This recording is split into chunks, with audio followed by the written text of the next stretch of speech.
Hey guys, and welcome to Pheas Airsoft, where today I'm going to change the O-ring in this gearbox to see what kind of FPS difference we can make.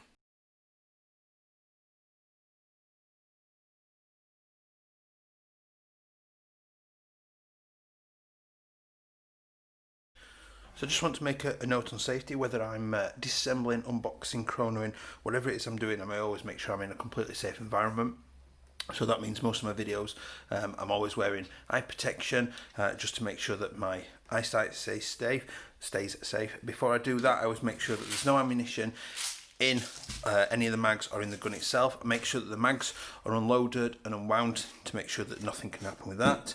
Obviously, if I'm chronoing, then I've absolutely definitely got my eye protection on to protect myself. I even make sure that my batteries are removed and out of the way so that I know I'm in the safe environment. I also make sure that there's nobody else around as well either, so I'm always in a safest possible environment. If you are working with airsoft stuff, please make sure you do the same.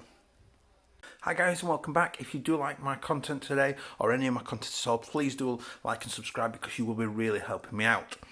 So this is the next video in the exploration of the KWA gearbox that started with the newer version in the TK45 and even their older ones I suppose to an extent. So what we're looking at is different ways that they can be modified, improved for performance.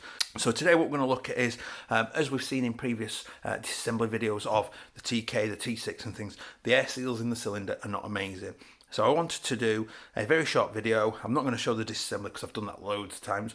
All I'm going to do is I'm going to strip it out off camera. I'm going to chuck a new O-ring in it that seals it up, and then using the standard spring, which we know is giving 390 FPS with the Prometheus purple hot rubber in it, we're going to see what kind of impact that makes. I'm hoping it's going to lift the FPS, meaning that we can put a lower grade spring in it. As you've probably seen from the Eagle 6 videos, you know, that is the kind of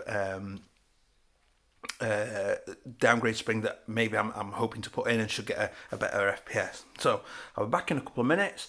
I'll tell you about the O-ring that I've put in, if I can remember the size, and the kind of difference it's made. So, not entirely true that it'll be afterwards, just to show you what I'm going to do. So I'm going to remove this O-ring here, I'm just going to take it off, I'm going to put another one on, and I'm hopefully going to put my finger on there, and I should only be able to get it so far down into the cylinder to get improved air seals. So I've got a O-ring selection, I've actually got two. Here's one of my O-ring selections.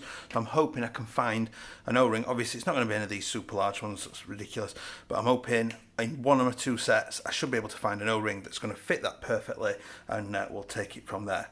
So I'll be back soon, and fingers crossed we should have ourselves a better air seal. And it looks like I've done it.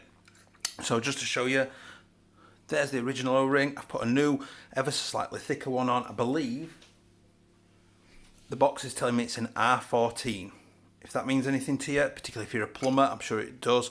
That's what it is, it's an R14 O-ring. So I'm just going to put that in there. So obviously the vent will allow air in. I've got my fingers firmly over the top.